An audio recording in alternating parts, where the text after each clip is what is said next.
Alright, so I'm here to pick up my new car, and I was just going to show a couple little things that are just a little bit different from my last car. Not anything major. The biggest thing is the gas and brake, which is this handle. It's in the same place that it was on the last car. It's a little bit smaller of a handle for here. It's angled just a touch more than my last car. It's actually more comfortable, I think.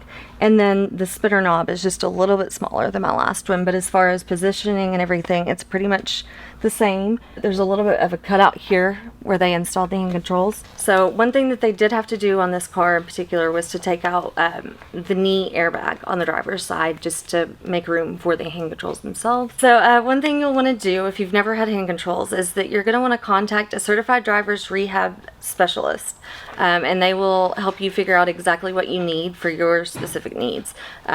So they have different types of spinner knobs and things like that, different types of hand controls. A lot of the new ones are actually going more electronic.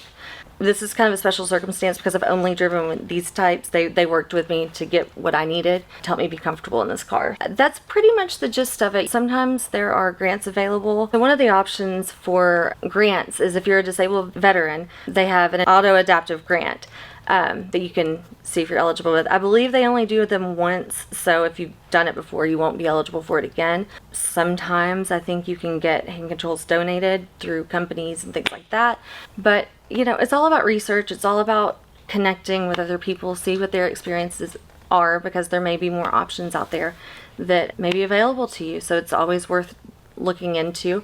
And even the dealerships may be able to help you out. They may be able to point you in the right direction, hopefully. Again, I haven't had it lowered yet. That's another part of the process that's going to be later on. So I'm going to get comfortable in my new car and see how different it is from the RX-8. It's a pretty significant difference between the size of the vehicles and everything, but I'm excited. I've been ready for a bigger car for a long time, and this was the car. But everybody involved, from the adaptive hand controls place to Acura and all of that, everyone was really, really helpful, and everyone's work together to make this process as easy as possible.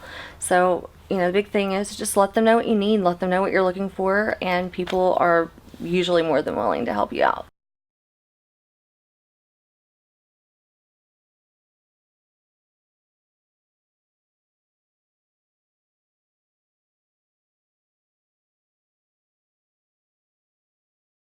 Okay, so this is Mike from Apple Mobility, and he stayed late for me tonight so I could pick it up at a time that was convenient for me. So you guys have been awesome. I just want to say thank you. Glad to do it for you. Everything. Thank you.